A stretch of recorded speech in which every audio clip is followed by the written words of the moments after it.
What's good, y'all? Yo, y'all got the vibes high early. What's good? What's up, everybody? What's good? What's good? What's good? Pookie! What's good, Derpy? How you doing? Not the Stanley Cup. Oh, shit. Oh, man, we got hockey fans in here? Shit, that might be... Hey, it's gonna take a minute for me to get adjusted to that shit, man. I went to a hockey game one time. Woo! I was waiting for people to start fighting. Shit. What's good, Derpy? Elijah, let's talk about the Raptors. Bro want to talk about the Raptors every time. And I mean, I don't know how you got lucky and Black Canadian pulled up on us. So we got 2 Raptors fans in here every time. Yo, what's good, Black Canadian? 50 wins incoming. Yep, there you go. Right on cue. Right on cue. Type worship Pookie if you worship Pookie Jayson.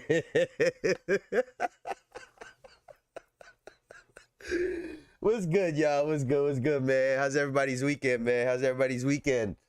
I didn't do shit this weekend. Actually, I'm lying. We cleaned up the apartment. Actually, we had to hit a hard reset. We had to hit a hard reset, bro. We had to hit a hard reset on the apartment. It was getting a little treacherous.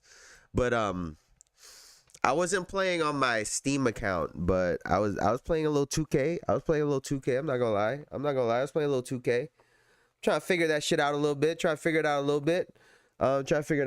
But yeah, and then we got some news coming in, so we'll talk all about it today. We'll talk about Luka and whatnot, some jerseys, but yeah, we'll get into it. 2019 is the goated year, and everyone knows it. 2019, of course. I'm dedicated to slowly making every channel a Raptors channel, brother. Good luck.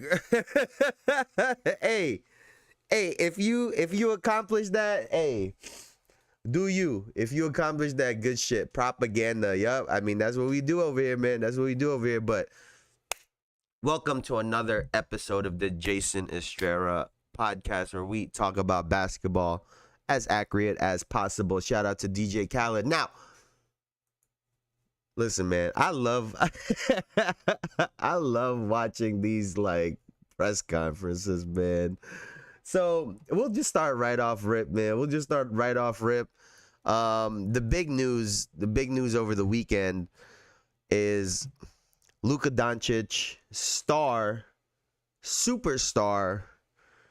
Luka Doncic signed a $165 million 3-year extension with the team, with a player option in 2028. So essentially, he can re-up in 2028, I believe, for that massive contract. So let's take a look at what Shams had to say. One down, infinity to go. Let's go. Cavs got Christmas game against the Celtics. The Bumble Clock Jason podcast. Wait, they already released the schedule? That's cap.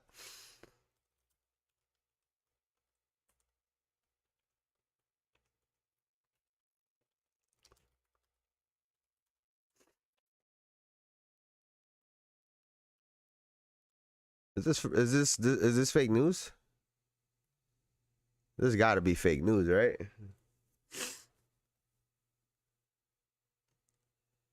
This has to be fake news. Let's see. What? They got key dates? The fuck? All right. Let me pull some of those up. But all right, let's get into this. Let's get into this Luka Doncic deal. And forgive me, y'all. My allergies been kicking my fucking ass all day. So if I sound like fucking shit, just turn me down. Just turn me down. Don't turn it off. Just turn it down. I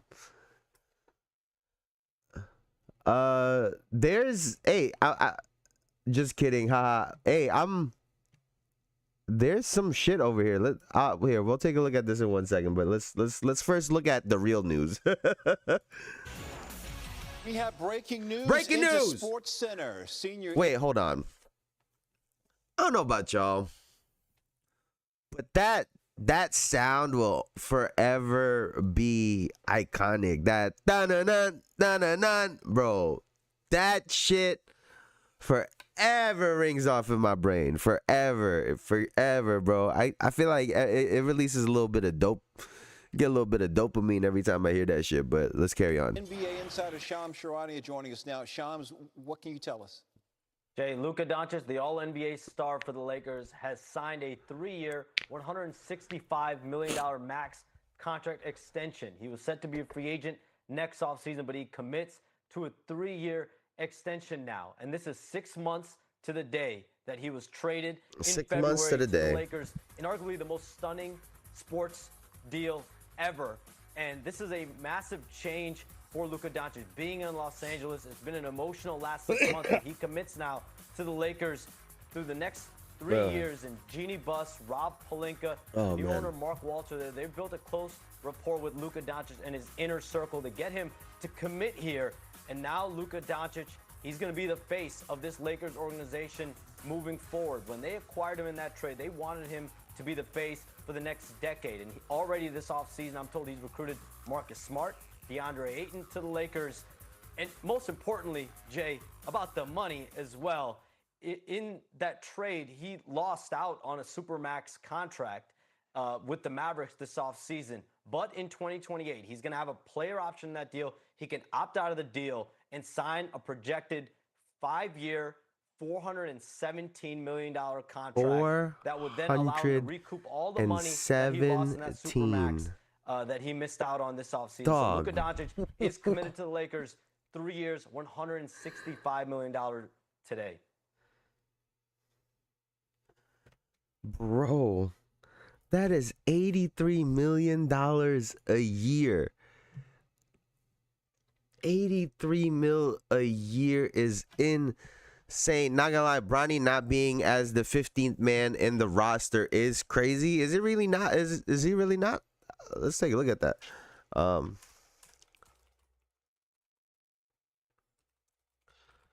What's good, Adam Silver? LeBron will win his 5th ring. You heard it here first. Breaking news. Breaking news. Clip it. Hey, someone clip it. Someone clip it right there. There you go. Can you like DM me the script? Can you DM me the script for the year so I could push certain propagandas? Huh? Can you do that for me, Adam Silver? Yeah, DM me the script and I'll help you push certain propaganda. Like I got you. I got you.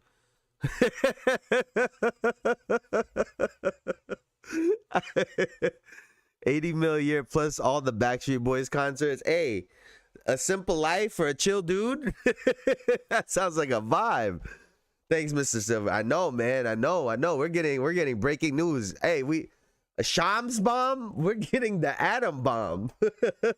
What's good, Tulip? What's good, Tulip plays? What's good? I peeped that. I peeped some of your edits, man. I peeped some of your edits. Those are fire. I like it. I peeped it. I hope you're not getting I hope you're not getting copyright strikes though.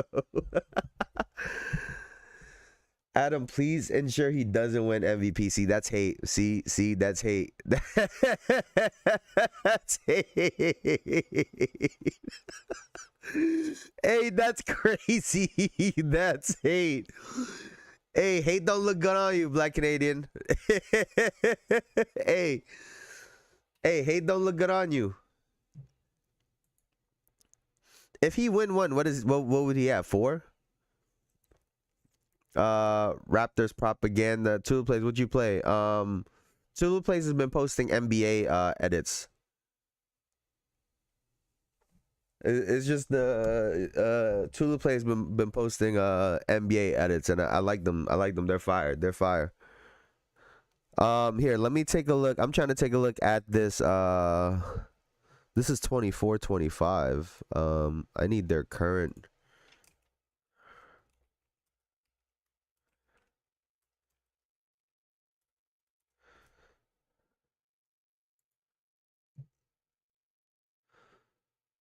According to Basketball References, he's on the roster as of right now.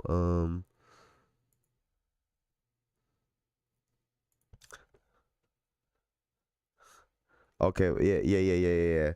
Now, F. LeBron, he the only superstar in history of sports that hasn't seen a true injury. I need a torn Achilles and God that would make me. See, nah, that's OD. I can't even hold you. Yo, hoping somebody gets a torn Achilles is crazy, bro. That's insane. Even for you, that's bad. Can you make me a Mike James highlights from that 1 year he averaged 20 in Toronto? Bro is asking for Mike James highlights. Oh my God. Getting a Mike James highlight reel is insane, bro. That's some Yo, Black Canadian is doing some nefarious work over there.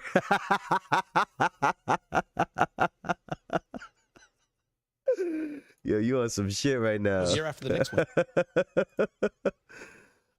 But this is what I wanted to talk about, man, because we had done this when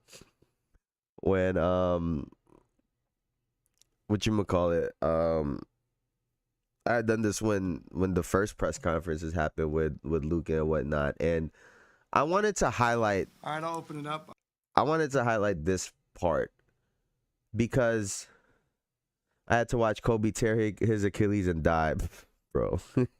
Like, bro, that's not how we start in a Monday, dog. Like, lock in, Black Canadian. This is not how we starting a Monday.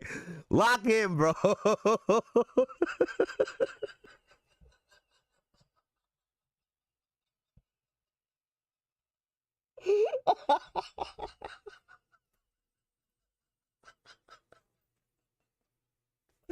Yo, I need you to lock the fuck in. Yo.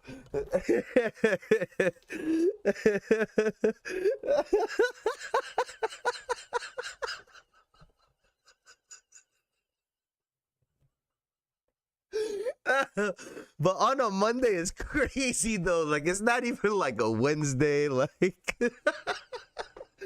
yo, this is your Monday vibe. This is your Monday vibe. Not Canadian as well. If you don't have nothing nice to say. I was waiting for you to say something, Elijah. You was going at your king. You was going at your king, bro. I was waiting for you to say something. Holy shit. It's a holiday for men, LMAO. We off in Canada. I love that. I love that. I love that. Where is this? Where is this? All right. So this is what I wanted to kind of talk about. Because Luka Doncic has lost a bunch of weight, right? Whether he's on the Ozempic, right? Whether he's on the Ozempic, whether he's on a keto diet, he's gone vegetarian, whatever he's doing, right? That's been the topic of conversation. But I wanted to bring it back to when the trade actually happened, right? Because when the trade happened, a huge part of the conversation wasn't just the fact that Luka Doncic wasn't in shape. Part of the conversation within the Dallas Mavericks organization was the fact that Luka had his own team of medical experts. It rubbed the Dallas Mavericks off the wrong way. And honestly, I think a lot of this was miscommunication. And if that's the case, then I'm looking back at all of this, and it looks like the Mavericks made their decision, or Nico Harrison and the ownership had made this decision long before that trade happened. Because if you look back, Luka Doncic was injured going into the season.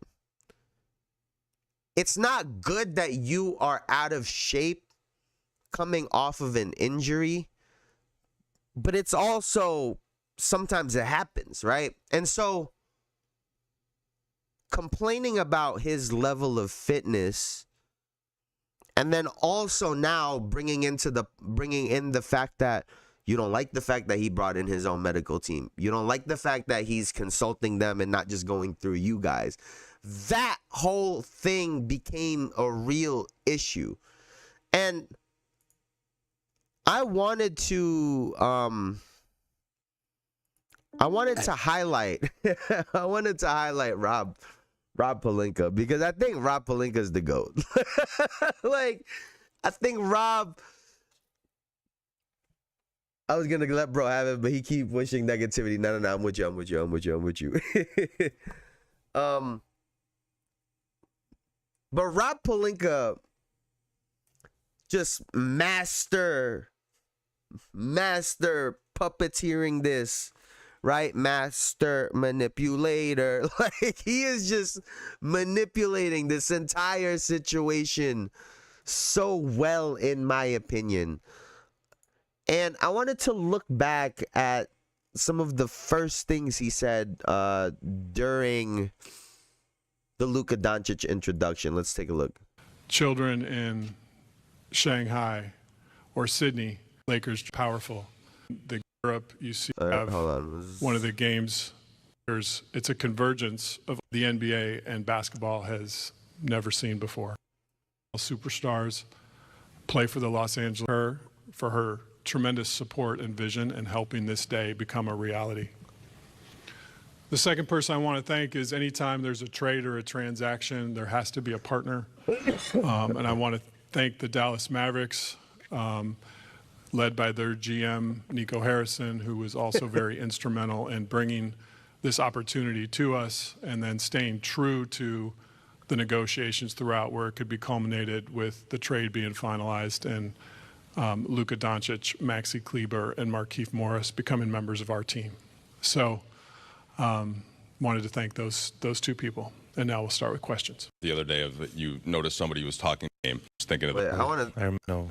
Where's the part where bro talk about reaction the medical team to now play with him? There was a fabric of trust in the ship since. I think a lot of people talk about negotiations in terms of, and the fabric of that is that we share things in real time. Was it in like the very beginning? Joining forces with the Los Angeles Lakers that is a seismic event. In that position, it's probably more realistic we'll be at the center of that as we build for the long term. Well, no, we got to find this part. You know, take on this crazy in the modern NBA. As far as just... Oh, hold on. I know I'm jumping around right now. I'd rather just take that one head on. I think greatness is you're going to have challenges. That's just something. When is Luka going to play? I'd rather just take that one. Dr. Leroy Sims. Oh, here it is, I think. Luka's got trusted sports performance folks that are going to become part of our family and Dr. Sims' circle. And they're working together as we speak about a return to play plan. We have 5-on-5 scheduled tomorrow for Luka, and we're going to take it one day at a time just to make sure that the calf injury is in a good and safe place. So I would truly say at this point he's day to day. We're going to take it one step at a time. But if all those days go well and Luka feels good and confident, he'll be in a game soon. But and then you go into the day the Los Angeles Lakers, which mental moment and why does choosing this sound so low? The best young basketball player in the universe joins for the long-term future the best sports franchise on the globe. So truly an exciting day on behalf of Jeannie Buss and Mark Walter and Coach Reddick and a lot of Luka's teammates, Marcus, Gabe. You know how incredible of a moment this is. You don't have to be a VIP to get more than just savings with Coinco. Every customer gets 24/7 fast-friendly claim support. Could I get a picture? Yeah, it's not like you run into animal celebrities every day. Stop! It's just a pug! Done! Get more than just savings. Get more with Geico. So you think you know Wix? Brother, they hit us with the double ad cheese. I've been doing such a good job of bypassing these, and they hit us with. Duffy, I've been in the basketball circles since 1998, and I don't think I've come across partners that work as hard with as much integrity to partner with a franchise like they have. So thank you guys for helping us create this moment for Luka and his family. So just really pleased to be here, and I'll let Luka give an opening statement before we take some questions. Yeah. But you can't convince me that the NBA ain't get involved and promised the first pick, and that mixed with the frustration was enough. NBA been in business.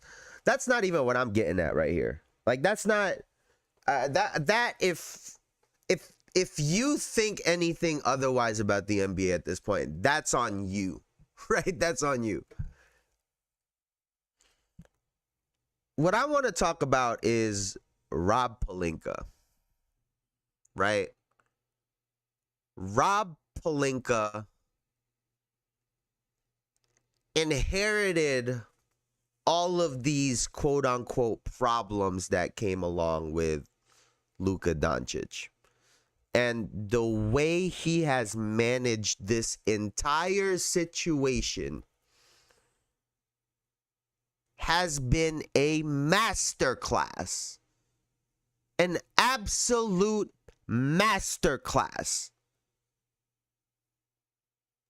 We are looking at human behavior. We are looking at interpersonal relationships, right? So what did I bring up earlier? On Luka Doncic's exit from the Dallas Mavericks, they shit on his team. They shit on his team of medical experts that he trusts. And what does Rob Pelinka do? In their introductory press conference and in this press conference that they had to announce the contract extension, he thanks that team. He calls that team family. That is a massive step. And I think it's a massive push that helped Luka go on this journey to transform, right? Not only am I trusting your team in front of everybody, right? But we're in this together. We're family. It's not your team and my team. It's our teams. And I think that goes a long way when it comes to the mental part of this. And I know Elijah, you might say, "Oh, I can't believe you got LeBron on your mind," but I think LeBron plays a key factor in this, actually. Right? The more I think about it, the more I realize that he actually plays a key factor in this scenario. You are in a situation where a 25-year-old future Hall of Famer, potential top 10 player of all time, feels heartbroken and lost. Right? He feels like he got abandoned. He got betrayed. He wasn't wanted. Now, choosing to take him on and to have him on your team is one thing, right? That's one aspect that could potentially help the healing, right? In a basketball sense. Restructuring your entire franchise for Luka instead of LeBron and doing it in front of LeBron while he's been trying to set up his farewell tour, I think adds even more to that. We want you. We have potentially the GOAT right here, but we want you. Unfortunate for LeBron in this sense, but I think that really helps this relationship so that Rob and Luka are like this. I truly believe these things. And again, I think Rob has looked at this situation as we have to deal with this person as on a human level. This person was fine to stay in Dallas, and Dallas isn't a small market, but it's not LA or New York. Luka wasn't hunting to go to one of these massive markets to get even more exposure, to get a multiplier on his exposure. He wasn't looking for that. So Rob Pelinka needed to level with him in a way that he could understand. And if those reports are true, that Luka wants Marcus Smart, Luka wants wanted DeAndre Ayton. If those things are true and Rob gets them right away, he is continuing to strengthen that relationship. And you know what'll happen? You know what'll happen? You know what'll happen if this continues? Because whether or not you think Marcus Smart and DeAndre Ayton are a good fit with Luka or they're a good fit for this team, that almost doesn't matter what Rob Pelinka thinks in this situation. Because you know what he's doing? I'm going to get you what you want. I trust you, Luka. This is what Rob's thinking. This is what he's saying. I trust you. I'm going to get you whatever you want. It builds that trust, right? It builds that confidence in, okay, when I say something, this general manager got my back and he's going to do it. You know what'll happen in turn? When those moments, those hard moments where Rob Pelinka is going to have to make a decision that maybe Luka doesn't support or doesn't like because he likes this player, he likes so-and-so. Because of all of these times where he's done things in favor of Luka, it'll be a lot easier to tell Luka, hey, I'm making this decision. I need you to trust me now. That's what I think Rob Pelinka is currently doing. And that's why there are reports. That's why there's reports that say LeBron's not totally happy with this situation because Rob Pelinka is on his knees kissing Luka's feet. Like, he is on his knees kissing Luka's feet. And I think he's doing it because there's going to be a moment down the road, like when with Michael Jordan and Charles Oakley. Granted, Jerry Krause was just a fucking savage. Right.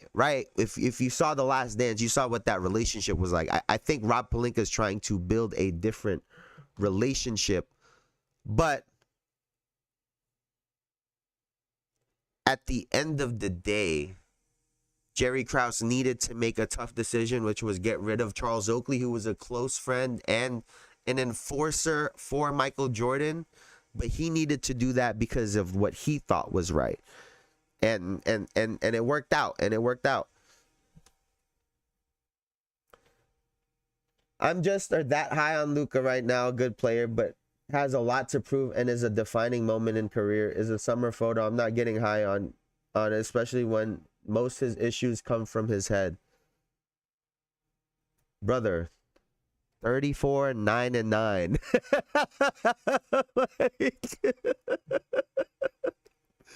Brother, 34, 9 and 9. That's all I got to say.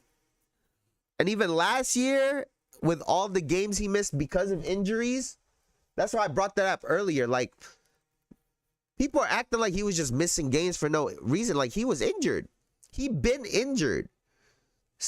When he played a full season, 34, 9 and 9. Like, yes, he still has to prove that he can win a championship. Yeah, yes. But to act like there's a lot of questions about Luka Doncic in his game, I think is being disingenuous to who he is. He's already all time. When we watch him play, when we watch him play basketball, I'm looking at him like, is he gonna be top 10? Like, is he gonna be top 10? Like no disrespect to Steph, but Steph had to do everything he did. That second MVP, that fourth championship, the first finals MVP, before people were, oh shit, is he top? But like, we look at Luka like you could be top 10. You look the part. You really look the part. You can laugh and say his stats, but you can't put 30 if you were the breakdown starts every possession. Wait, what? You can laugh and say his stats, but you can put up 30 if you're where the breakdown starts every possession. Wait, huh? Wait, what happened? Wait, I'm so confused. What are you talking about?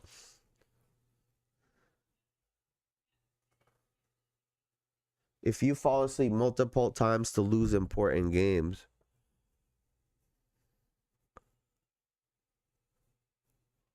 Wait, I'm confused as to what you're getting at. I'm genuinely confused as to what you're getting at. I'm trying to understand, Elijah. Like, he brought that team to the finals. They probably shouldn't have gone to the finals, by the way. He brought that team, him overweight, out of shape, whatever you want to call it, brought that team to the finals. And once he got there, that's why Jayson Tatum said, are these people trolling? Because it was a mismatch. It was a complete mismatch. Like, that was a mismatch. JT was able to adapt and give his team what his team needed to win. Luka is going to play Luka ball, even if that means losing. I mean, you're saying that as if Jayson Tatum don't handle the ball damn near the whole time for the Boston Celtics either. What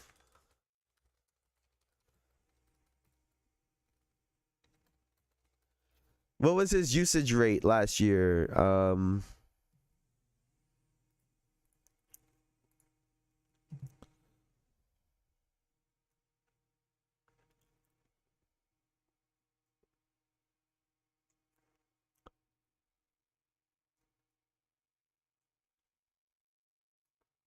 Where's the usage rate? What the fuck?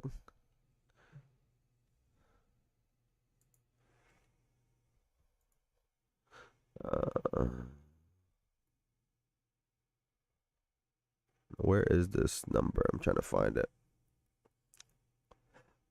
Excuse me. Is it on Basketball References? Do they have the advanced stats here? I mean, if you score 30, but you're constantly getting scored on, your points become less meaningful. Yeah, but you acting like he on a bottom feeding team. Like, he's been to the finals. Was at the Western Conference Finals before that. He's been competing in the playoffs. Like,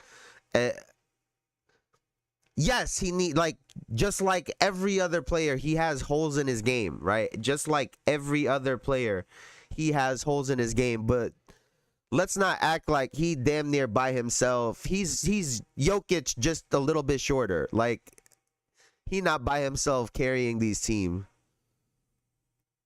JT has stepped on and off ball and done things like guard centers. That's what I mean.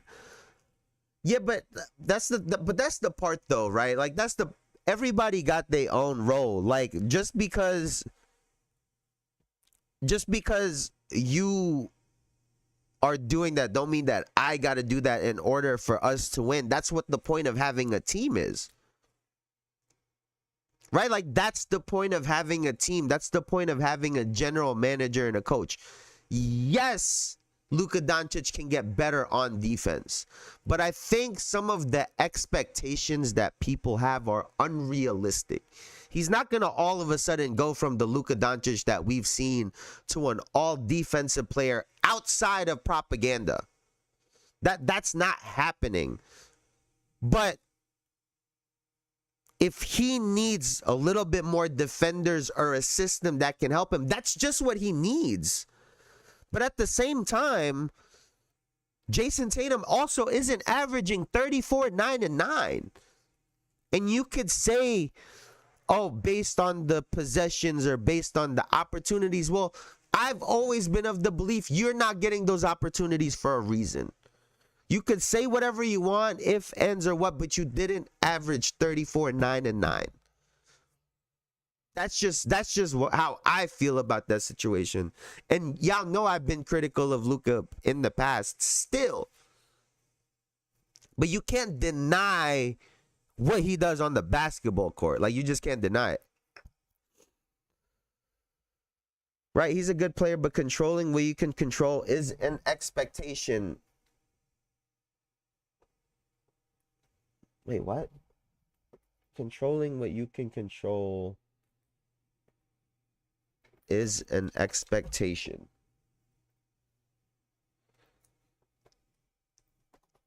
I just don't know what you want out of the kid. I just don't know what you want out of him at this point right now. Cause I like genuinely I feel like, cause I don't know if y'all remember, but going into last season, I still had the Mavericks and Luka going to the finals. Even with me joking about his weight and he needed to sit down and he was hurt and da-da-da-da-da. But I was saying, if he were 100% healthy, I thought he was going to go back to the finals. That's just how good I think he is at basketball. That doesn't mean that he doesn't have room to improve at other things. But at the end of the day, if you are any team, you are handing him the keys. You are handing him everything. If you are any team, I'm just keeping it on. I'm just being honest. You handing him the keys and everything. Oh, it is on Basketball References.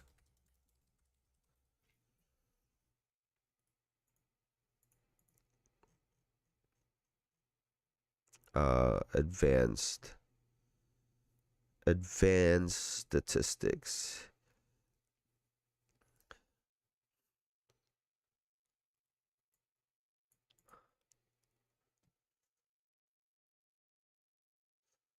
All right, here.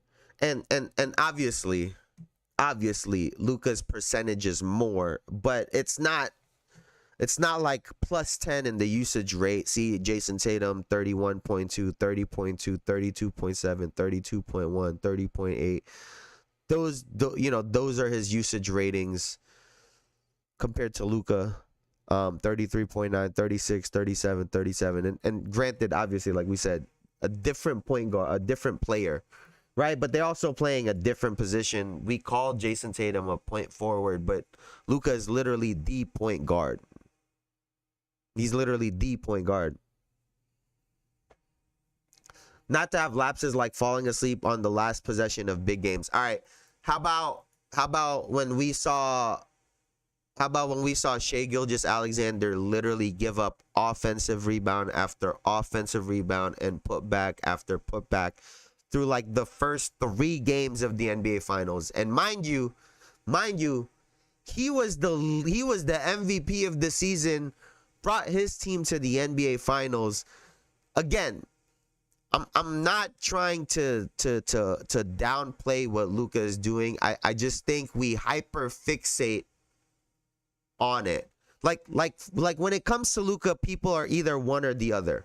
Kind of like with Russell Westbrook, honestly, the more I think about it.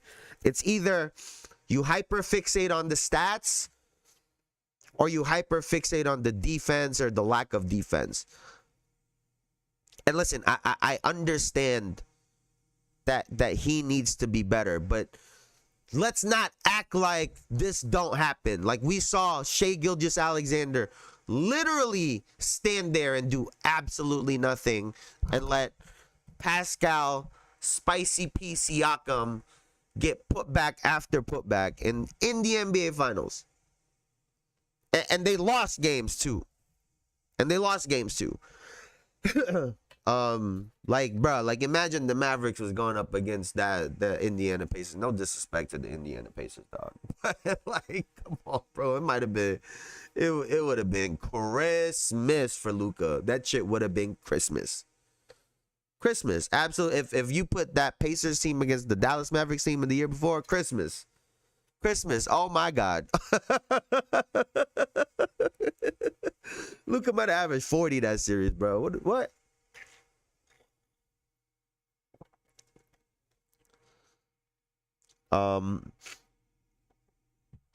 But Luka's the GOAT, man. Luka's the GOAT. I keep saying it. Luka does what I'm asking, just not consistently. That shows he can do it, just doesn't. Again, one though, so yeah, like again, I think because then if he completely transforms, like I said, you just, and I've said this before, you just got to take the good and the bad, right? There's no perfect player. There's no perfect player, right? And if you think about it this way, right? Like, he is so good on offense and other aspects of the game. Imagine he was also good at defense. Imagine he was also good on defense. Like, we would literally be having a completely different conversation about this dude. The conversation we would be having wouldn't be about this season. We would literally be talking about him against every other player of all time. It's just how it goes. And he not boxing out Pascal towards have a tough time, and you asking a point to keep him off the glass. Wait, what? What does that even mean? And he not boxing out Pascal towards.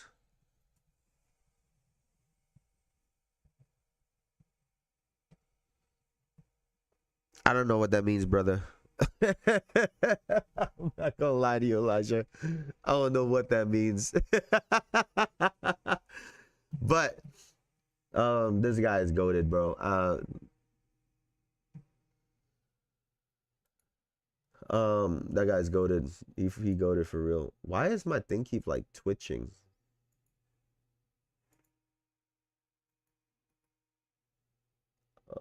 Let me see. Interact. Why does it keep twitching like that?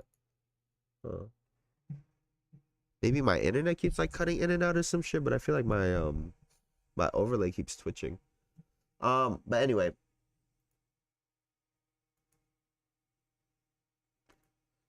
I think, oh, perfect, actually. So to go from, it keeps doing it too. All right. So what we're gonna do right now is we're gonna go from, one great international player to another. And DeMarcus Cousins had this to say about Nikola Jokic. If you ever get a chance to just hold a conversation with him and just he tells you a little bit about himself, he'll let you know off rip. He really don't give a fuck about it. I don't want him to transform, just provide resistance and not allow straight line drives. But Elijah, what I'm saying is we were watching the finals together, watched Shai Gilgeous-Alexander also at times provide absolutely no resistance.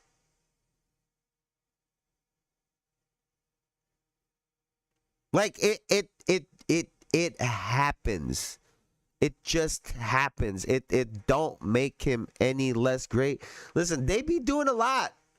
Everyone can't be Michael Jordan and Kobe Bryant. And listen, even they at times were also,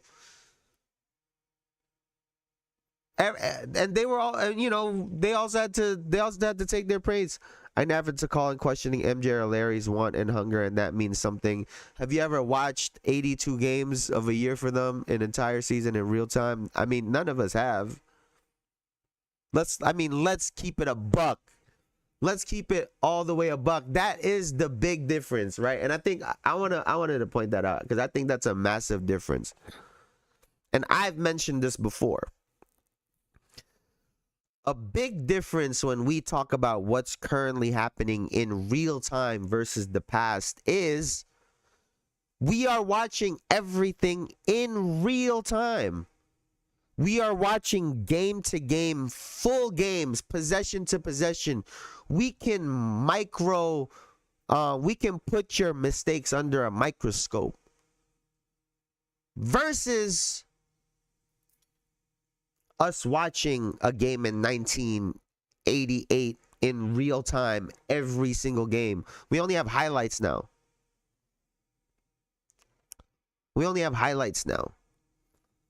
But when you watch the actual game, guys make a ton of mistakes throughout the game. All of them do. I'm a Jordan fan. People like to pretend like the only time Michael Jordan got crossed up was with Allen Iverson. Like, and listen, I think he's also an exception. That's what makes him the GOAT. But like I said, everyone is under this massive microscope, and we just hyper fixate on everything. And then when we look at the past, sometimes we just rose gold tinted lenses, bro. We just look at it through rose gold tinted lenses, because we're not seeing every night the full 48-minute game, all of their mistakes throughout. Right? It's just a different experience that we have right now.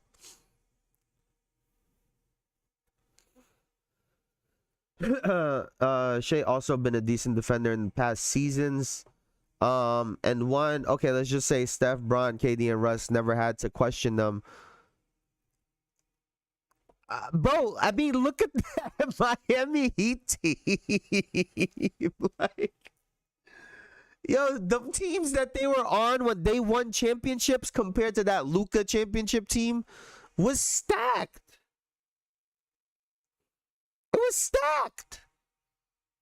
Like, if I'm LeBron James on the Miami Heat, and that was prime 27-year-old LeBron James, and we've spoken about this before, even 27-year-old LeBron James wasn't a great one-on-one defender if you watched.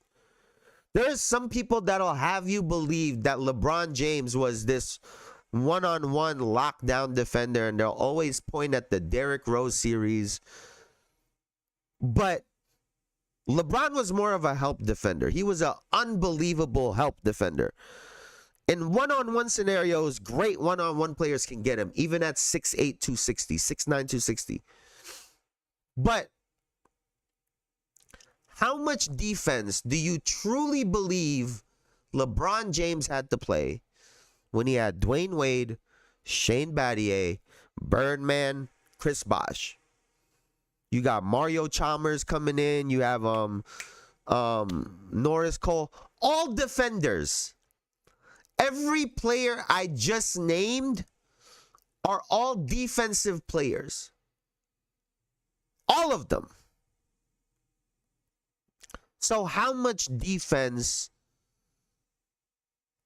did LeBron really have to play possession to possession to possession? It was a more of a team thing.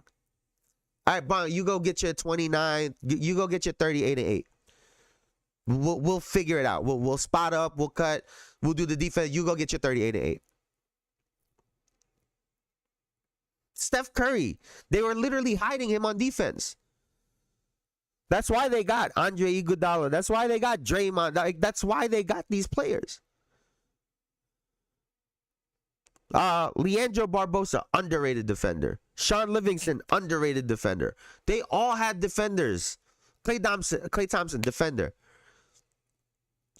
Kevin Durant, kind of similar to Bron when he got to Golden State. He was a much better help side defender because he could use his size and length. But in terms of an on-ball defender, he wasn't the greatest, but they had a great system in place. Just be at the right place at the right time.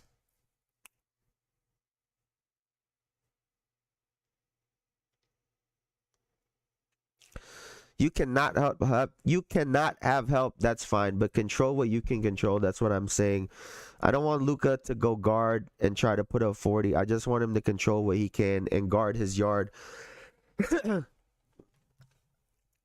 And listen, like, I'm not trying, like, I get what you're saying. I get like we keep circling back to this because I get it. I've said he can be better.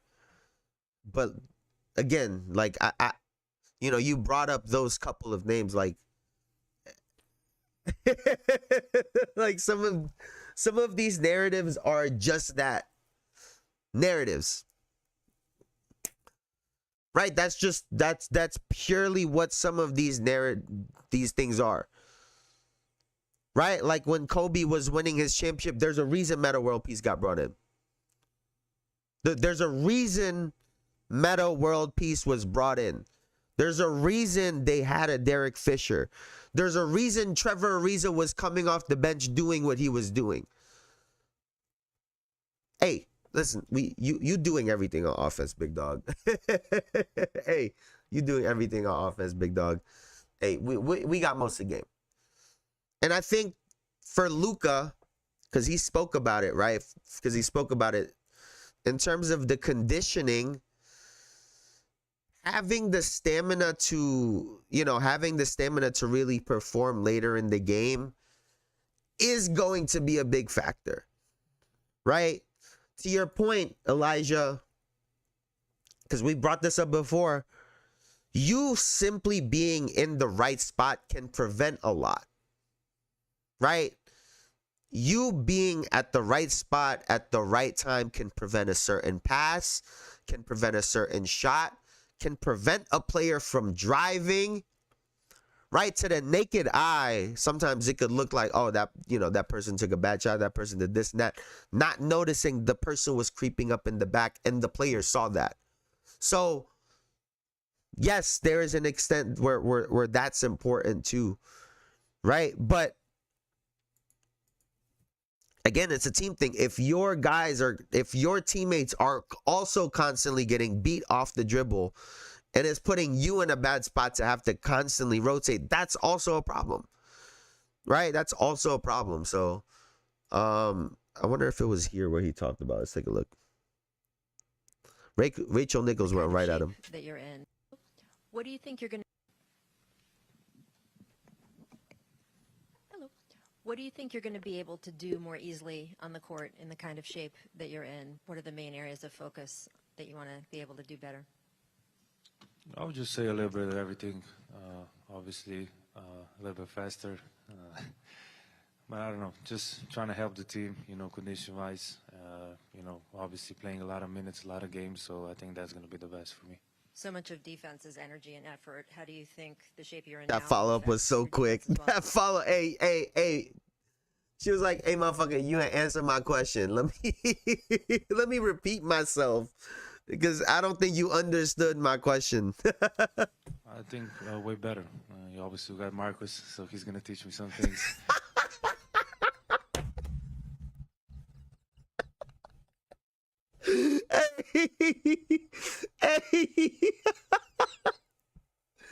Hey, she was like, hey, how's your conditioning about to help you, your defense and your energy and your conditioning? Hey, we got Marcus Smart to do all that shit.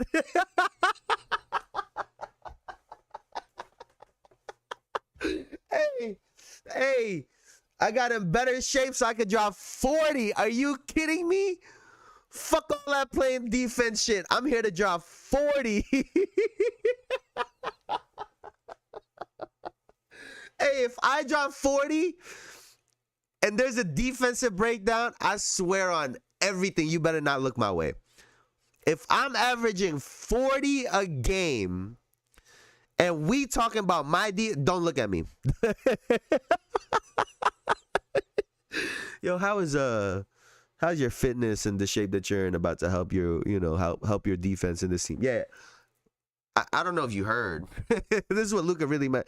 Hey, I don't know if you heard. I got Marcus Smart and DeAndre Ayton for this reason. Right. This is exactly why we got them.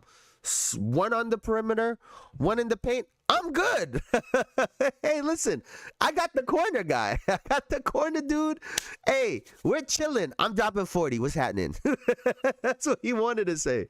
For real. That's what he wanted to say for real, man. but you know, obviously that's gonna help a lot.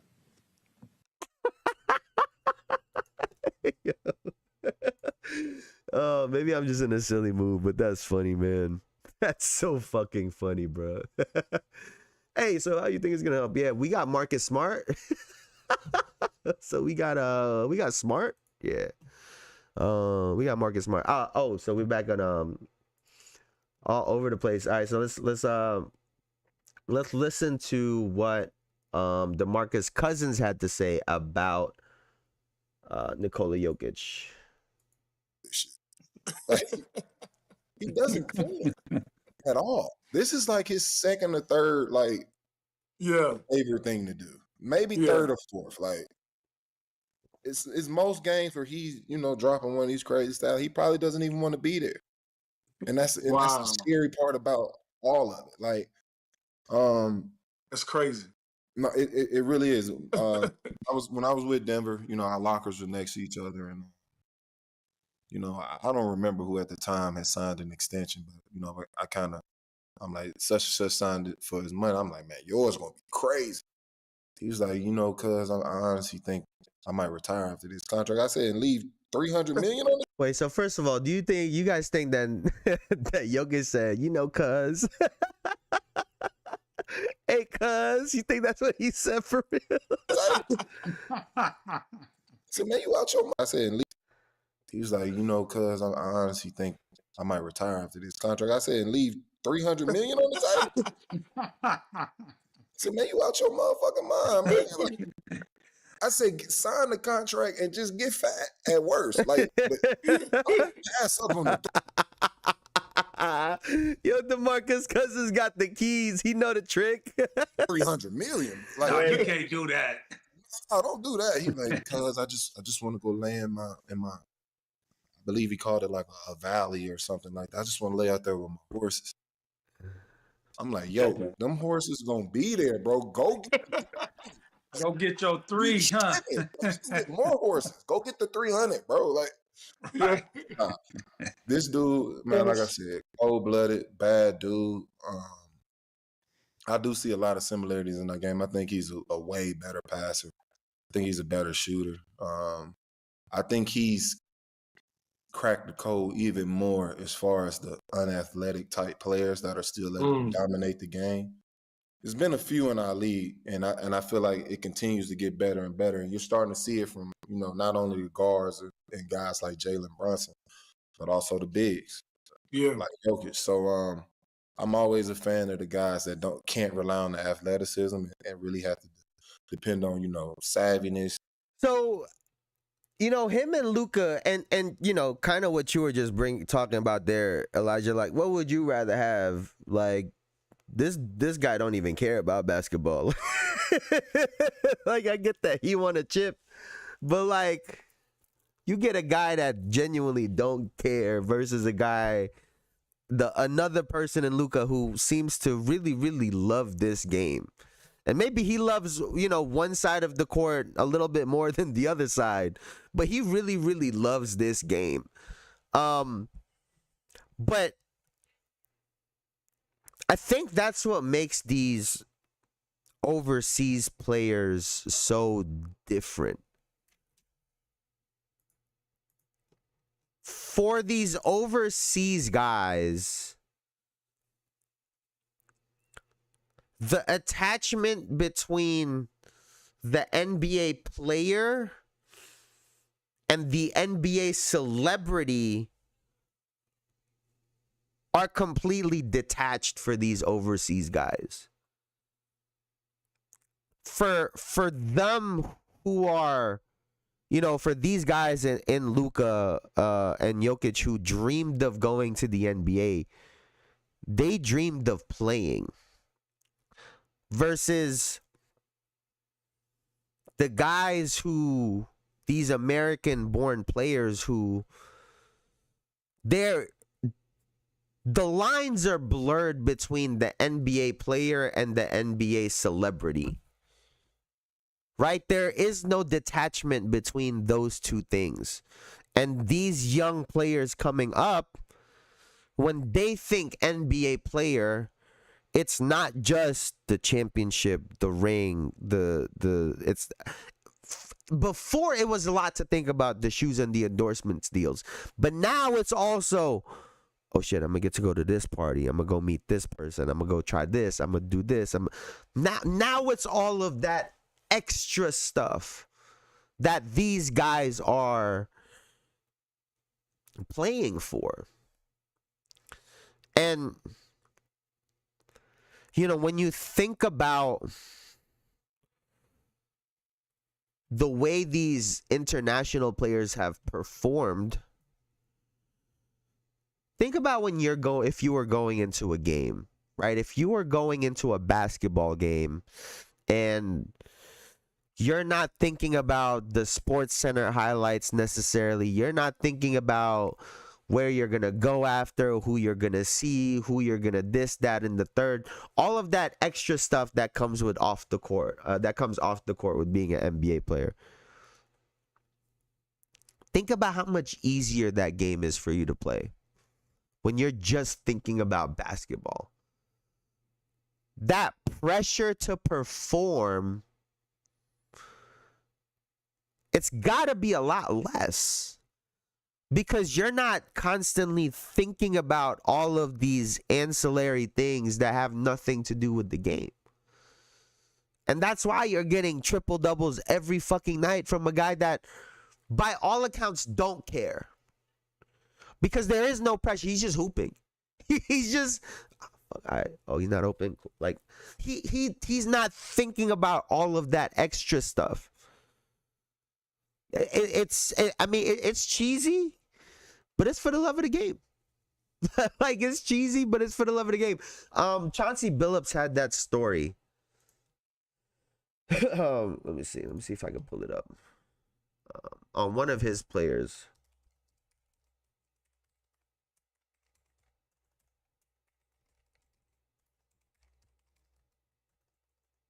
Let me see if I can find the clip.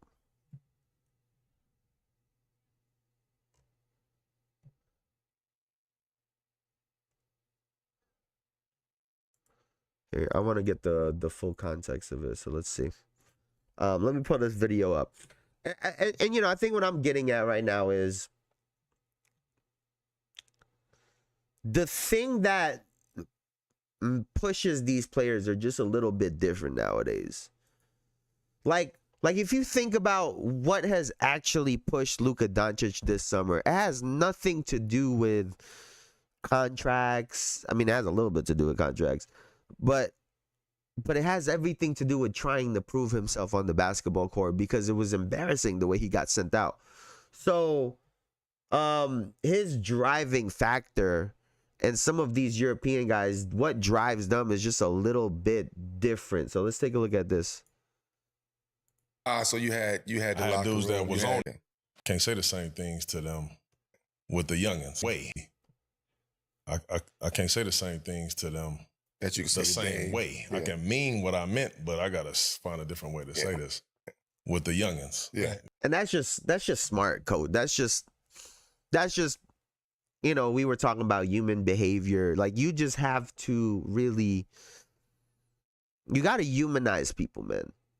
Right? You have to humanize people. So that's how you get these moments where you see a player in a certain situation. You're like, wow, I've never seen him do anything like that, because more than likely they were being dealt with in a very different manner that humanized them, that got something out of them that another coach or another person couldn't. So let's take a look. Listen to this. Different. You can talk to Dame that way. You can't talk to probably Scoot the same way. You know what I'm saying? Scoot and Shaden and these they not gonna receive it the same way. They don't understand it yet. So yeah, I learned about Twitch and shit. Like, yo, what night you streaming on, bro? I gotta listen to their music. I don't know the name. I gotta listen to their music.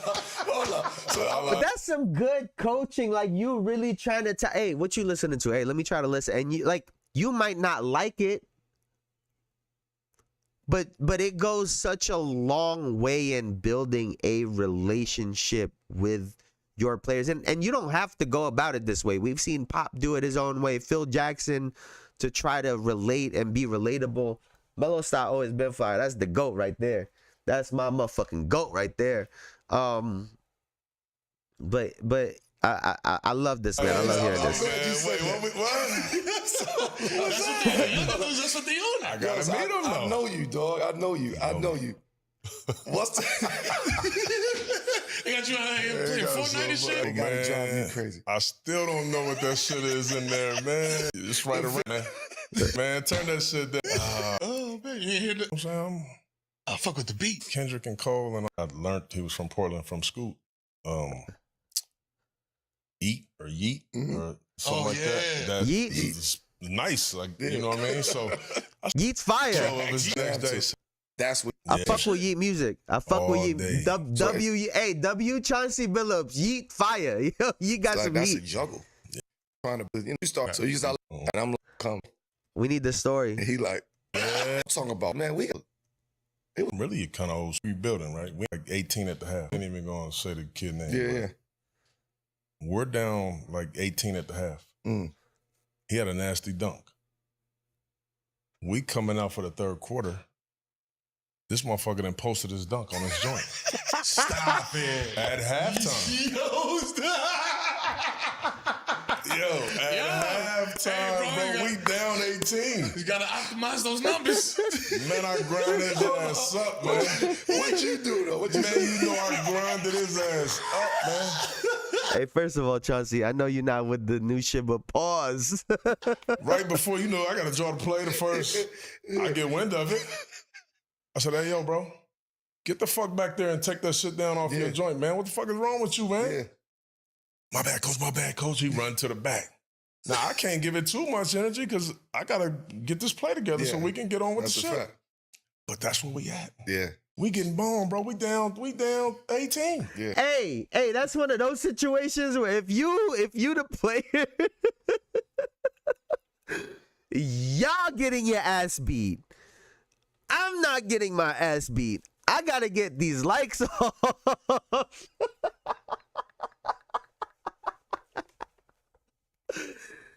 Hey, it's a different time. It's a different time, man. It's a different time.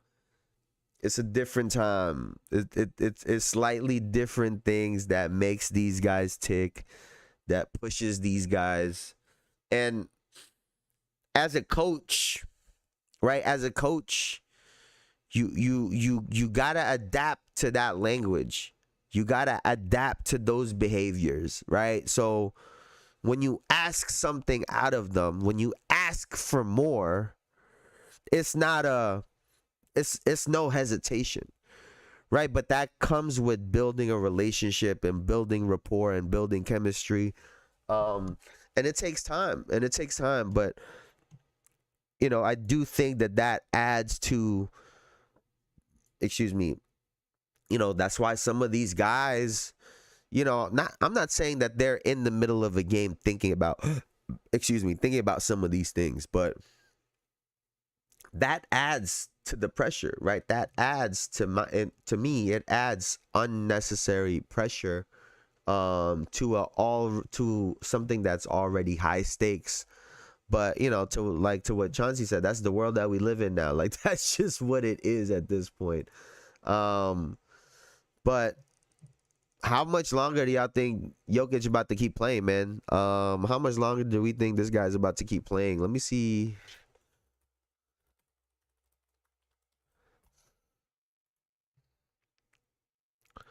Wait, we talking about usage rates. What is his usage rates? 29, 27, 31. Okay, he got pretty high also, but just obviously not as high as Luka's usage rates. 10-year vet, 29 years old. Wow. 3 MVPs, a chip in 10 years. That's pretty fucking good, man. Average a triple-double. Last year, damn near a 30-point triple-double. I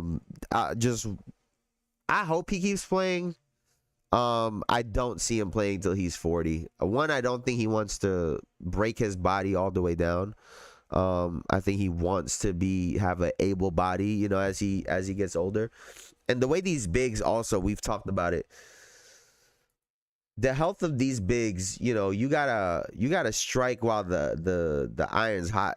Because I feel like the drop-offs when you're a big man is just so big because the human body, it feels like, just is not supposed to be that big, and things just happen. Knock on wood, right? I hope that ever happens to him, but I could see another good. I don't know how much longer his contract is.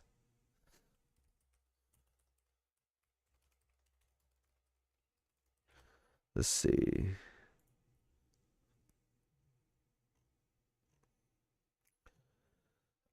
He's an unrestricted free agent in 2028, 2029, 2027, 2028 is a player option. He will be 32, so we'll see. We'll see. 55 mil a year, but turning 300 mil down is gonna be real hard. 400 mil, like, that's gonna be real hard for a perennial player. I think at any point that's gonna be kind of hard to turn down. When you think about that's the amount of money that is, man. That's crazy.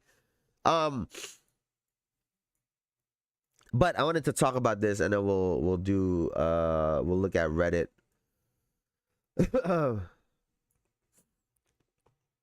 So apparently we are having a few retro jerseys to come back. The Minnesota Timberwolves are apparently one of them. Where is this post? The old Wizards, the Gold Wizards jersey, the Navy Cleveland Cavaliers jersey, with young LeBron. Those are really the notable ones. So what retro jerseys do we want to see, man? What retro jerseys do we want to see?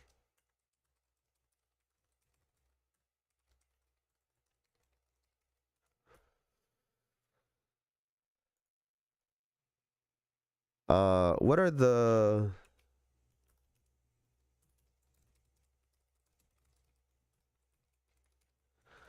These are just not it, man. Something about the Hornets jerseys last year compared to the ones from before, some about it just don't hit. Like, some about it, like, look at these. Even though they're trying to make it something very similar, just don't look nothing like these. Like, look at this, man. Like, it's just so clean. It's just fire. What other jerseys, man? Let's see.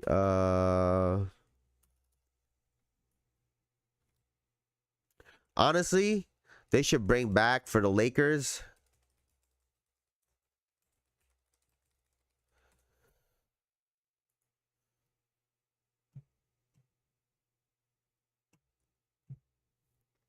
I think they need to bring these back. If not these baby blue ones, I think these would be a great sleeper to bring back. This would go fucking crazy. This shit would bang right here. That would bang for sure. What else? Honestly, if you go through 2K, man, if you go through 2K, all of their old vintage jerseys are fire. They just need to, make the shorts a little bit longer, tweak some of it a little bit. Honestly, I really like every time we have these darker Knicks jerseys.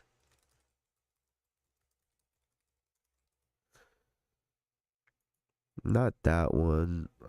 Where is it?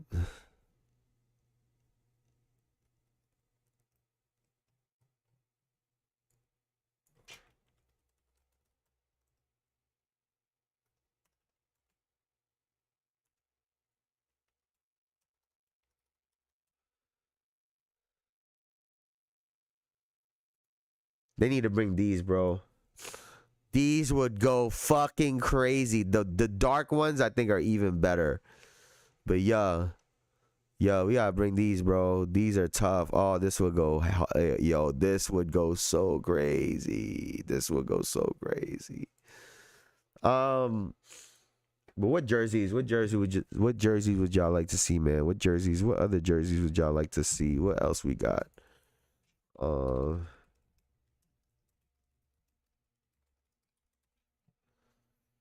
old Jazz jersey, the vintage Utah jerseys, maybe.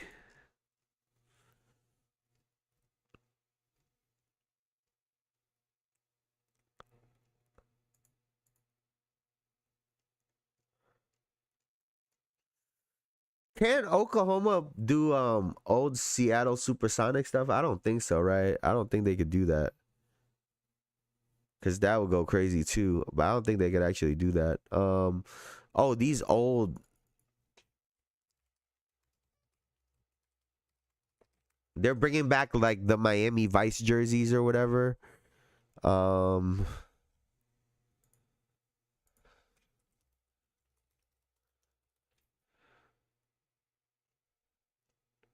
No, the ones with the lines. Oh.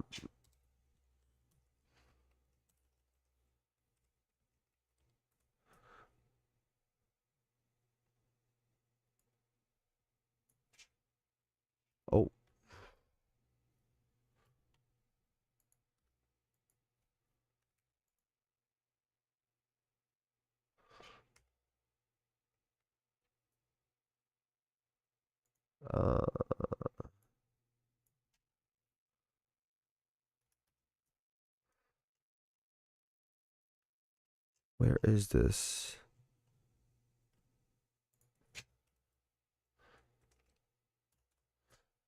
Is it the 80s?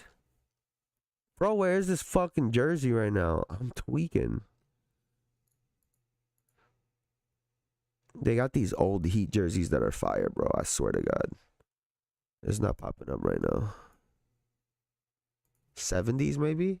They weren't even around in the 70s, were they? I don't think they was around.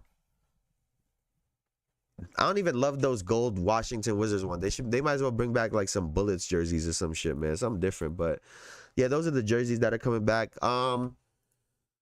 Before we get out of here, let's scroll through Reddit real quick. Let's see what's going on Reddit, and then we'll get up out of here.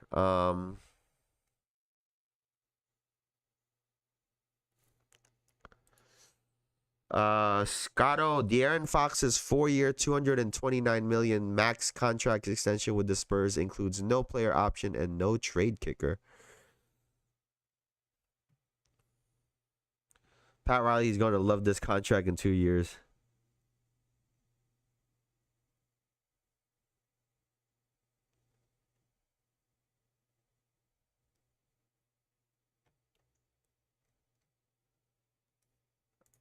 Okay. Dan Patrick criticizes Bronny James for not attending. Wait, what? 2 years and then an option. And you had a lot of players who were there. LeBron was not there, although he FaceTimed Luka. Here's the one curious thing about all of that. Now, LeBron, I think, was posting that he was playing golf at the time on vacation. I'm guessing that he knew this was going to happen. But, okay, you're on vacation. The one person who I thought should have been there was his son. Like, Bronny James, if he wants to stay longer after LeBron leaves, like, that's your teammate. That's what was surprising. Bronny James should have been there. You're the last guy on the roster. You should be there. I should be there when I'm not even playing 2 minutes a fucking game? Are we blasted? Man, get the fuck out of here, bro. See, we just dragging shit for no reason. Oh, this is a breaking news. What the hell? What the hell, Burton? What the hell?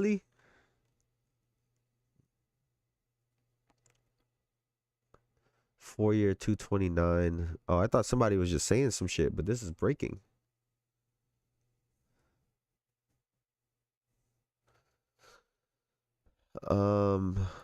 Let's see.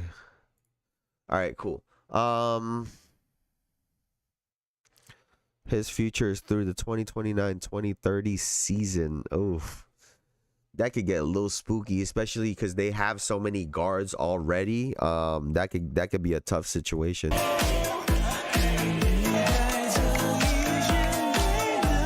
love him over there.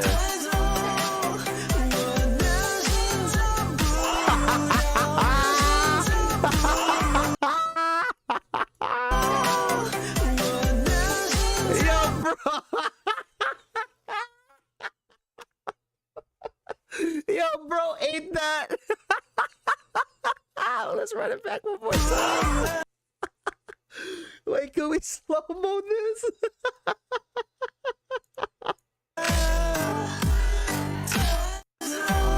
I hate that noise. Dun, dun, dun, dun.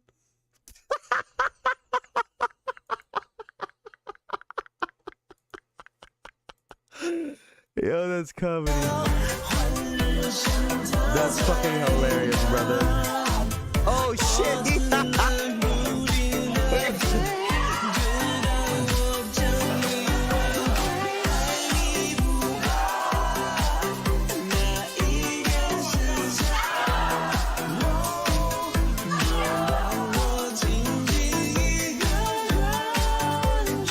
James Harden's like, I'm getting a bag.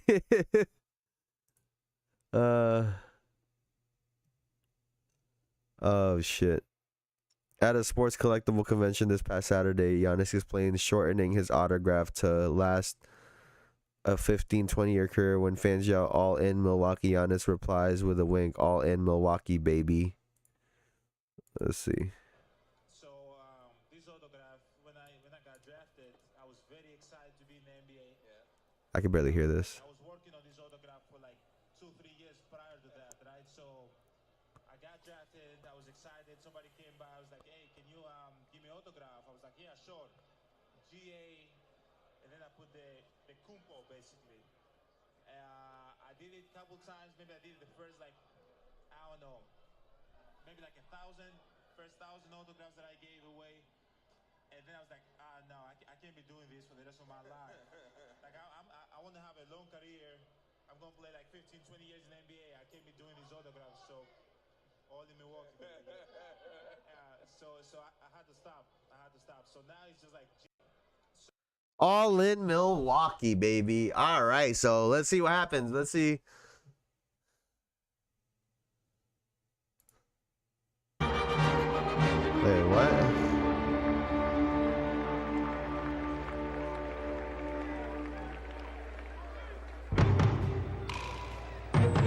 Wait, I'm not about to get copyrighted for this bullshit. I'm not about to get copyrighted, dog. Fuck that.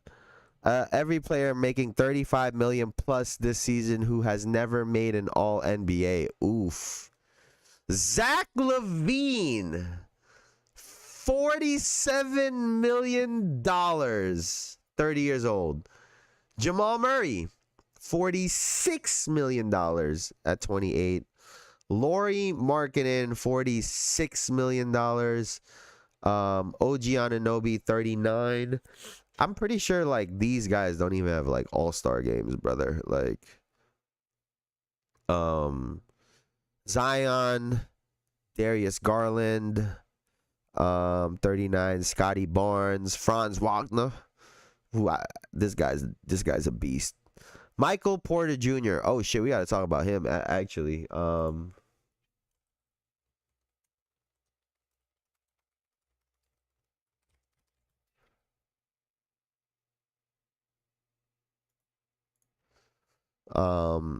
Brandon Ingram, Tyrese Maxey, LaMelo Ball, Bam Adebayo, Desmond Bane, Jalen Suggs, Jaren Jackson Jr.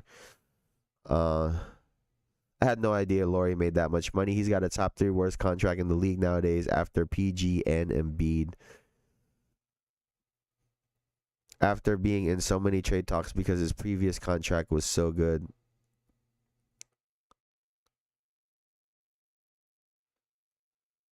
Yeah, most of his, it was a steal. Excuse me. The word I got when I checked in the Warriors source on Sunday, Kuminga won't be traded this summer. He'll be back on the Warriors roster to start the season. And it'll either come when he signs the Warriors offer or accepts the $7.9 million 1-year qualifying offer. Oh, actually, where is this?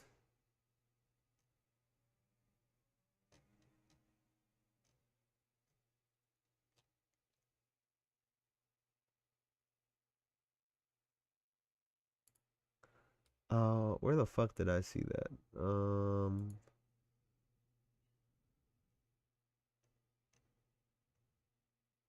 What the hell?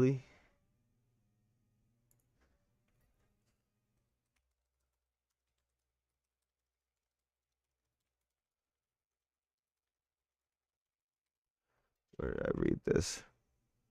Okay, cool. And all right, we'll read this in 1 second. Actually, we'll read this now. Fuck it. So according to Yahoo Sports,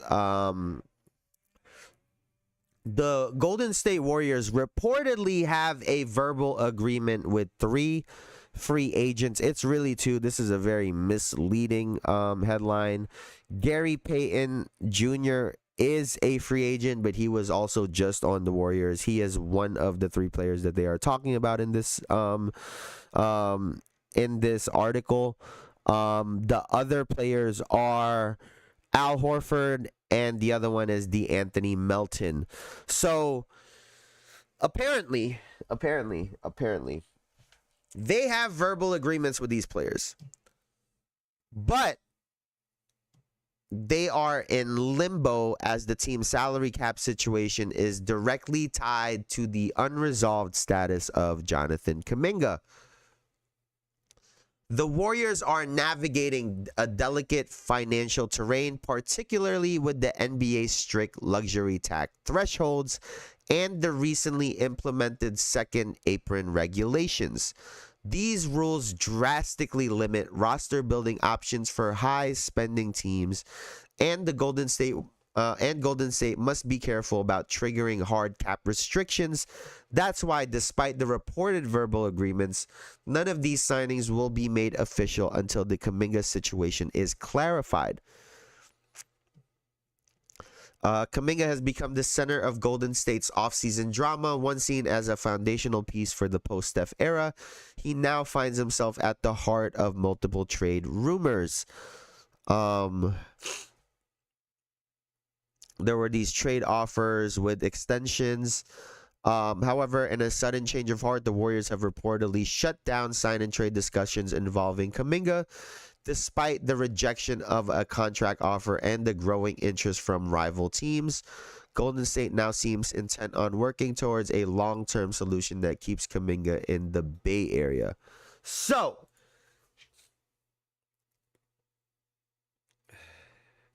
I want to say, Jonathan Kuminga, I apologize, Jonathan Kuminga.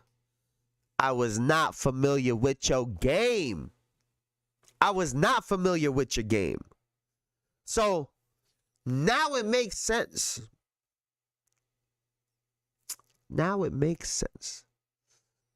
It makes sense now. Because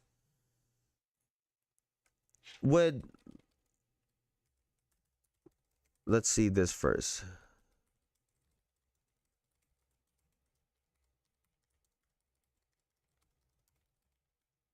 $2026.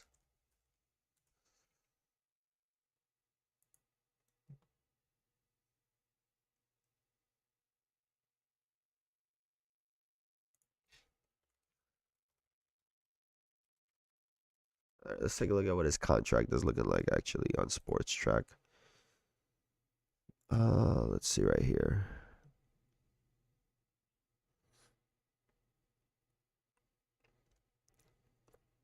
Okay, so he's a restricted free agent. They'll pay him the 7.9, and then next year would be when he would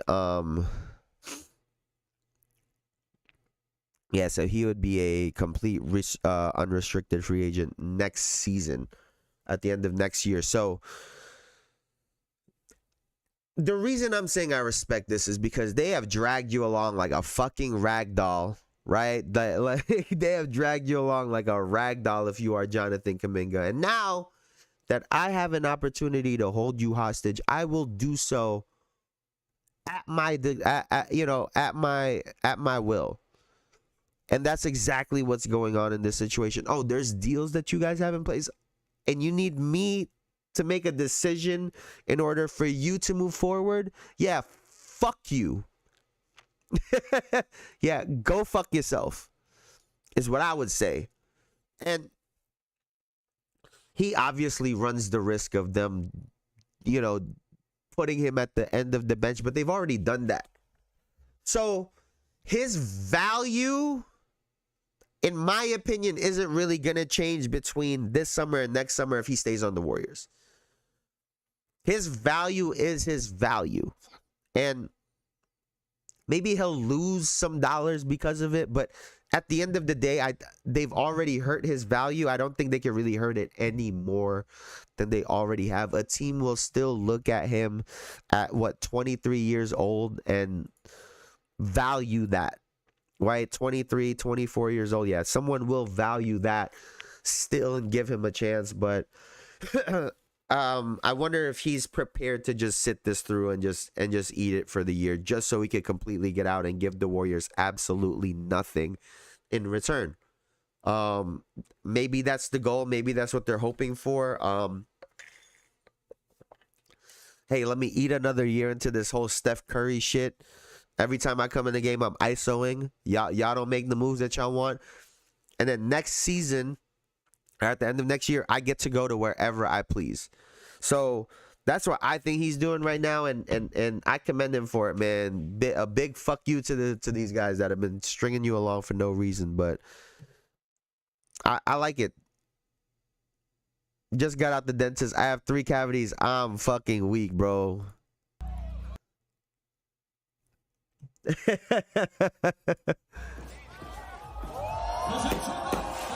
Oh shit.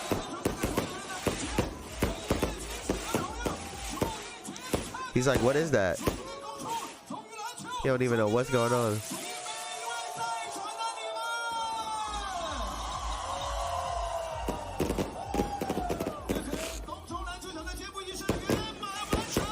Hey, listen, man, I get you want to win a championship and all that good stuff, but when you get love like this, man, like sometimes this be enough for people, bro. You made your millions of dollars, you did what you feel like you had to do in your career, and you get this type of love. Like sometimes that's enough for people, bro. Sometimes it's enough. We might not like it or you might not like it, but for that person, if this is enough, it's enough. It is what it is. That's love right there. That's love. He go there forever too.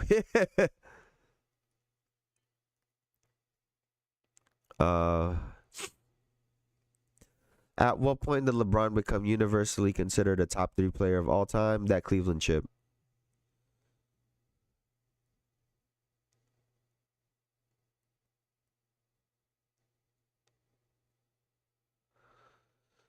I would never take what the guys Bill Russell and what they had to go through back then. It was racism, death threats, right? But having a battle through adversity of fucking social media as a player elevates right up into that. Threats in Boston.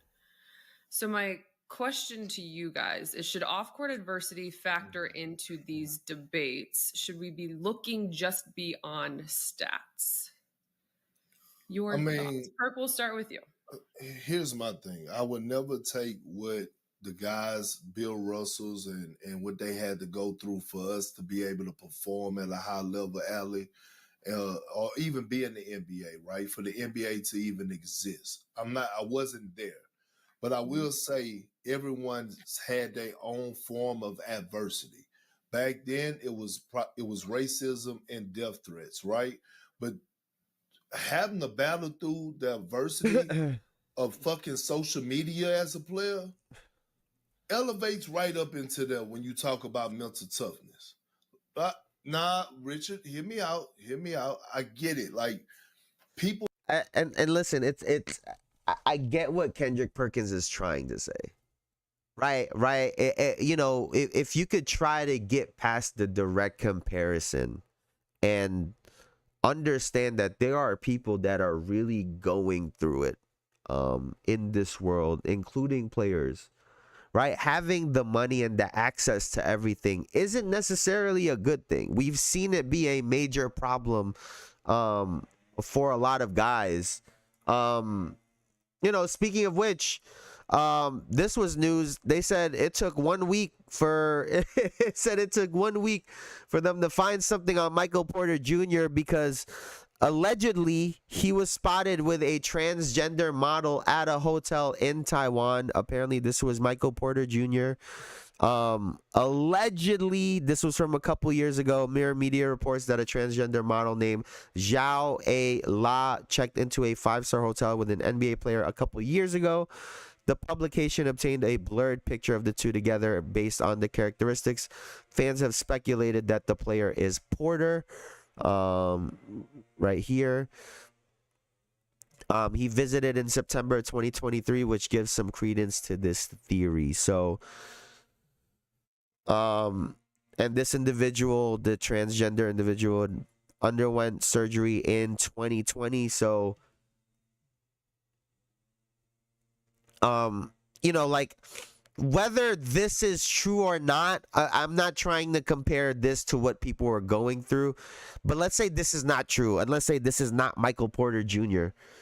Like, imagine that's what you got to deal with, and now you got to go into a locker room full of alpha males that are, it's a new team that are, now they're clowning you. Now they're clowning you, and sometimes you can't ever kick that, and this is obviously a different subject matter, but this world we live in is still tough, man. Nah, he's right. Tough is tough. No, that's facts. You know, it's just different, right? It's just different. An ability to relate to someone doesn't mean that your experiences have to be the same, right? That's not what relating to someone means, right? When we relate to each other as humans, it's that experience, it's those emotions, it's those feelings. The exact scenario don't have to be the same, right? It's not looking good for the Porter family. I'm gonna just say that right now. At all, bro. Combo shoot first guards are unable to win a chip as their first option unless they have an elite awesome center on their team to turn missed shots into hockey assists and second chance points. Unless you are literally the best guard of all time, MJ or Steph, and Steph's cast around him was absolutely absurd. And I'm not sure he's really me first. Looking back through his list of finals, when you have to go all the way back to MJ to find me a first guard that won a chip without a center. Kobe needed Shaq and Gasol. Wade needed Shaq. All of the other teams dating back to 98 were centered around a forward, were extremely balanced. Elijah, can you tell these people I've been saying this shit for over a year now? Can you tell these people, hey, can you tell these people they late to the party, dog? Hey, we've been on that. We passed that convo. We've transcended that conversation, buddy. There's an average of 30 future Hall of Famers playing in a given NBA season, excluding 13 locks.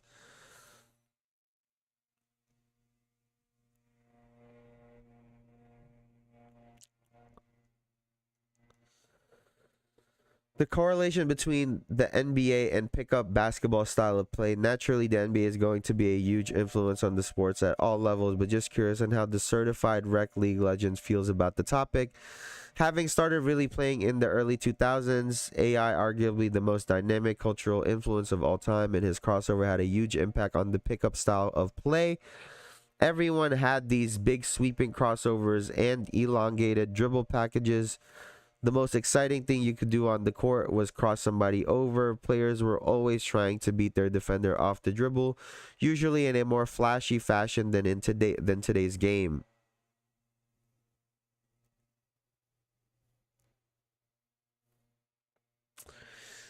He just said they were more flashy then than now? And he said he started playing in the early 2000s. We gotta... Let me finish what he said. Let me shut the fuck up and actually read what he says first. 2016. Yeah, late. I appreciate that.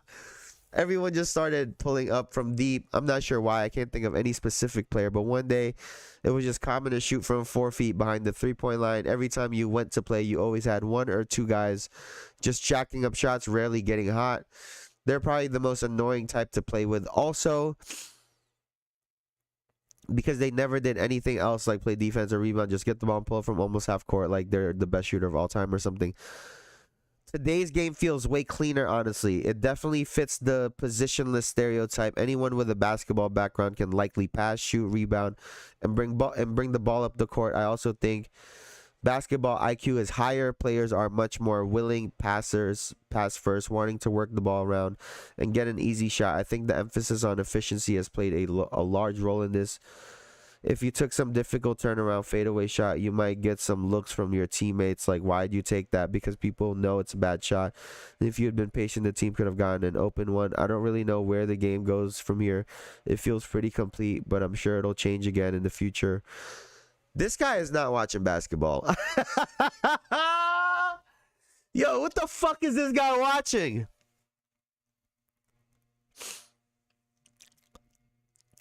What is this guy? This guy is not watching NBA basketball, bro. Don't let this guy fool you.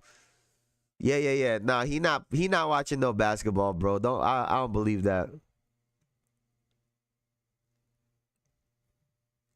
Peaks.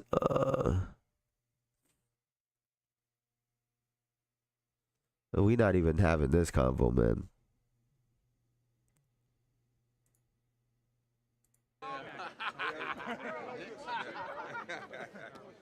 The Knicks over there, man. How you doing, man? Good to see you. Never. It's the best. You see, look, my main man, this is my idol right here. He got 11 right here. 11 championships. Got the most rings. I was trying to, come on back here, Larry. And then my other idol, Larry Bird. See, I tried to get as many as him. I couldn't get there. And then I was fighting this man. It was a noble effort, though. Yeah, noble effort. Noble effort. Yo, telling somebody they had a noble effort when they got 5 to 11 is crazy. hey, no, all the rings are right here. What are you talking about? We got them all. The majority of them are right here. Majority of them right here. He ain't lying. Yo, he ain't lying. Out of the 50, they had like 20 of them bitches. He ain't lying. That's crazy. Yo, that's crazy. That's crazy. Let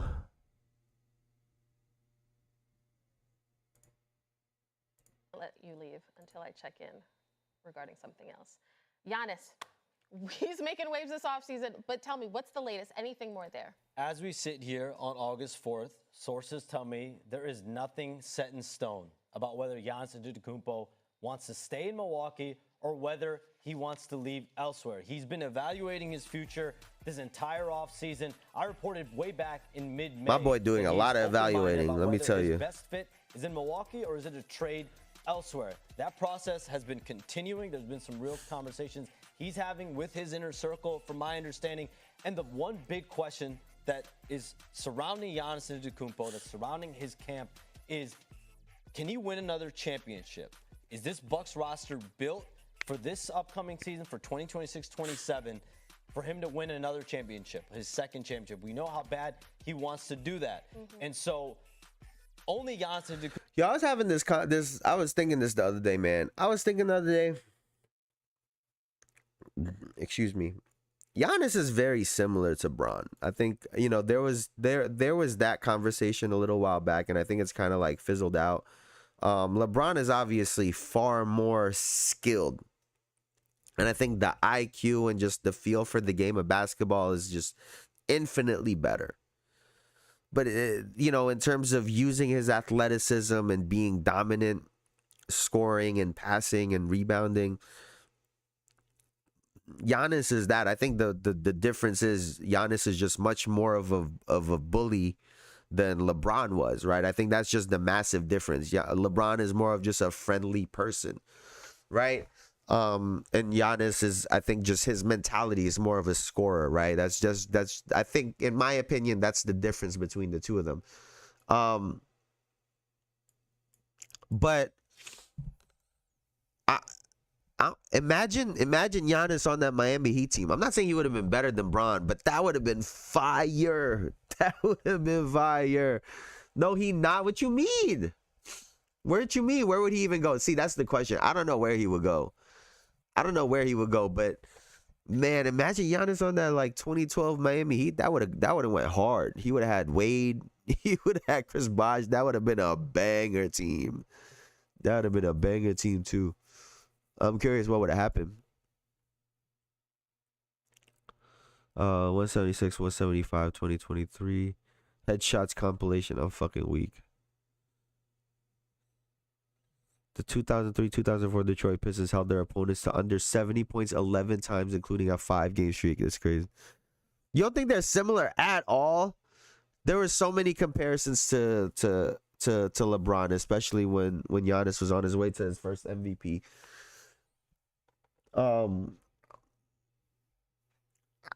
Especially like we're talking, especially young Bron, who didn't have the most consistent jump shot, far more consistent than Giannis was, especially at that time. But relying on his athleticism, getting to the rim, the spin move. I don't really need a handle package, like straight dominance. I feel like they're very similar.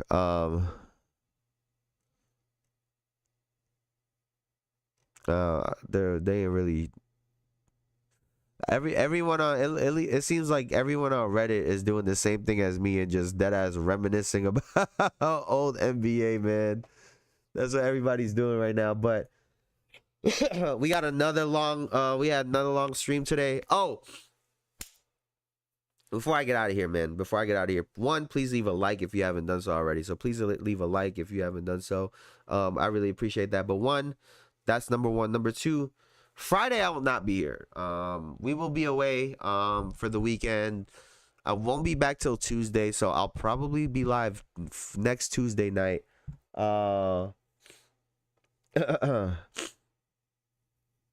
That's like saying Steph and Trey.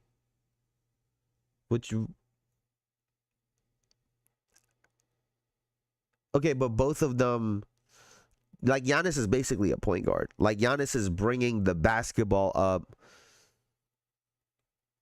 Like what you mean? like what you mean? Like I think that's apples to oranges. That's Steph and Trey to LeBron and Giannis is. I think that's apples to oranges. Like I don't think Steph and Trey are very similar. Trey is on the ball. Like Giannis and LeBron are on the ball, making the decisions for most of the game. Like I get that. I think LeBron is a lot more methodical and more strategic. But I'm really talking about that younger LeBron who's just running it down, walking people down. And again, he was far more skilled than Giannis in terms of just his game. But I do think there's similarities there. Especially when, the shooting was so bad at one point that both LeBron and Dwayne Wade literally said they weren't shooting threes first season. I think they shot like 90 for the year or some crazy shit, like attempts, some crazy like that. But oh yeah, again, so Friday I will not be here. Monday I will not be here. We will be away, so I'll be live all week. All week through Thursday. We have game 3 and game 4 this week for the 2000s versus 2010. So that's gonna be Tuesday and Thursday night. I'll be live same time. 1 p.m. Eastern, 12 p.m. Central on Wednesday. And then, like I said, I won't be here Friday. I won't be here Monday. And then I'm back Tuesday. So we're back to it. So if everything goes right, if these games keep going, because it's 1-1 right now through 2 games. So 1, 2. Oh, so we're definitely going to do game. So was it 1, 2, 3, 4. So we're definitely doing game 5 next. We're definitely doing game 5 next Tuesday. Attention, and then a game 6. So we'll see what happens.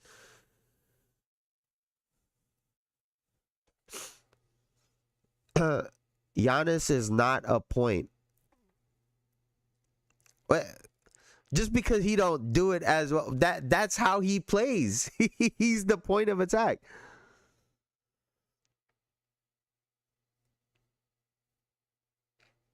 Bringing the ball up just to me like having the ball. I don't think bringing every top player in the league now bring the ball up. I don't think so. Anthony Edwards don't bring the ball up. But everyone else is essentially a point guard or a point / other position. Right? Like Giannis is basically a point forward. And that's why he was struggling with Damian Lillard. Think about it. Think about it, Elijah. He worked so well with Drew Holiday because Drew Holiday is a non-traditional point guard who doesn't need to bring the basketball up. And if he's not bringing the basketball up, Giannis gets to bring the basketball up more often than not. And that was part of the issue with Damian Lillard. It was a clash. It wasn't just the fact that, you know, Damian Lillard needed the ball. Like it took away that Giannis being the point of attack from half court. But, you know, most of our top players right now are point guards. Most of them are literally point guards right now. So, or like a point / another position, like we just said. But yeah, man, that's gonna do it for me for now. I appreciate you guys as always. Thank you so much, man. Elijah, thank you. I appreciate you so much, man. As always, Derpy was in here super fucking early. Black Canadian, I appreciate you. But thank you guys so much, man. Y'all could have been anywhere on the internet, but y'all were here with me, and I appreciate y'all for that. So thank you so much. I'll be back tomorrow for game 3 of the 2000s versus 2010s. But y'all have a great rest of y'all day, man. I'll see y'all later. Y'all